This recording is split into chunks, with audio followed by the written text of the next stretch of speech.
I'm here with Heidi of Konvent at Inferno in Norway, in Oslo, and they just played yesterday, but you were part of a panel today, so there's a lot of things to discuss.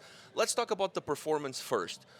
You guys played the festival before, but this time you got to play the main stage, start off the hostilities, if you will, for day one. How was that experience for you, coming back and having that main stage presence?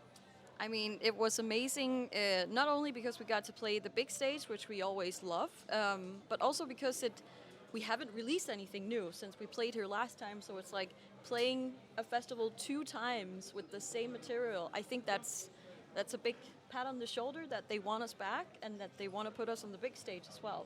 Yeah. Do you approach the set list slightly different when you have a situation like this where you don't have new material, you played here, so you know there's going to be people seeing you again? How do you approach that? Well, we actually have like different setups of set lists. We have like the quick party set, which people would probably say Convent's not like a party set, but we do have a short party set. We have like a longer set, and then we made a completely different set for this one. And for the festival we played last weekend as well in Germany, because we've played here several times on the same record and we need to come up with something new. We can't just be playing the same songs in the same order. We have to make the vibe a bit different. So we tried playing around with a few like slower songs in between the set to kind of make like the small peaks and the small valleys and then bigger peaks. And then I think that's a good way of setting a set list.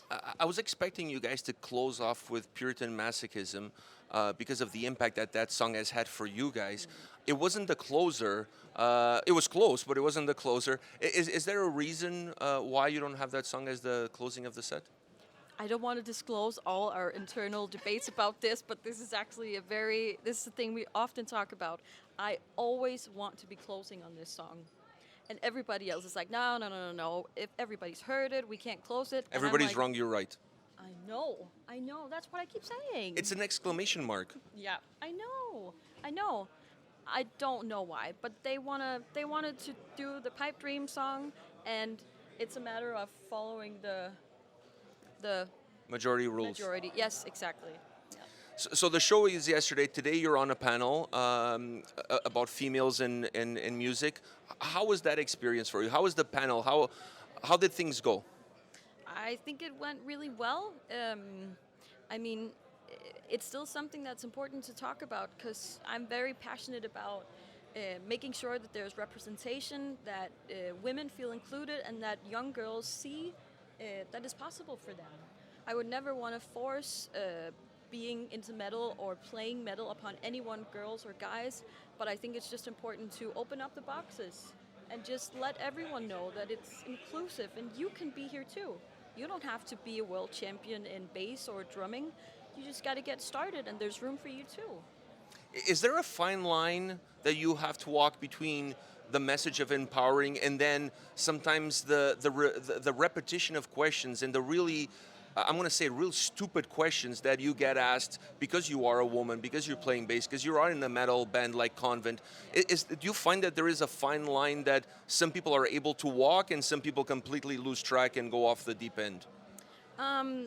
It's actually something we talked about in the panel debate, and I talked about how you yourself can be a part of creating the narrative about what do you want to talk about, how do you want to present yourself, and as you say, like we have been asked so many stupid questions, especially in written interviews. They're very blatant about us being women.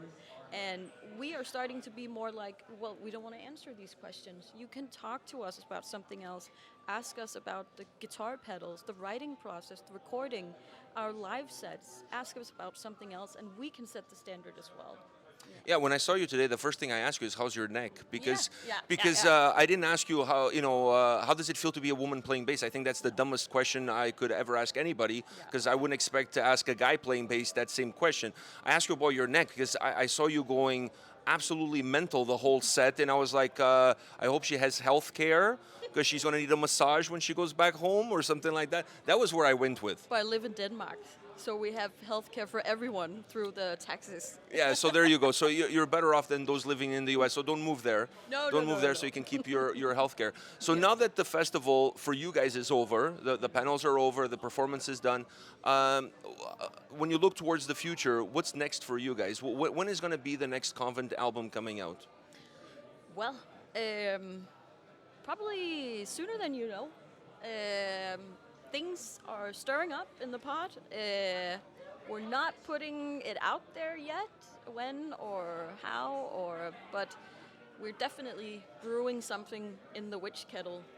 And it's exciting because we have Sophie, who joined as an extra guitarist. A guitar as well. player, yeah. Yep, and that just gives it a whole new layer.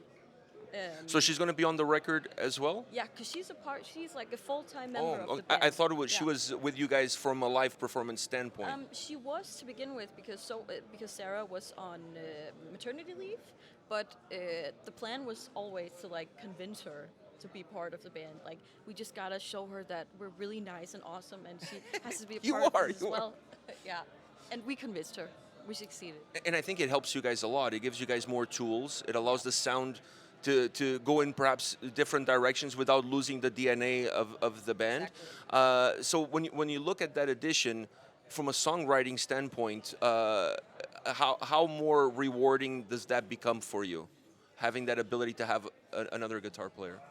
I think it's really rewarding because you always have to push yourself and grow as a musician, and having her be a part of it and having someone who makes riffs in a completely different way with like different melodies that I'm used to, that's really challenging, like for me to like grow as a bassist, as a musician in whole. So I think it's yeah, it's really good, and we needed this. We needed a new like kick to like get out, get started. With every you guys cannot be accused of being a band that sits on your laurels. With every record, you see a progression. You don't completely shed your skin that is Konvent, but there is uniquenesses with each and every single record.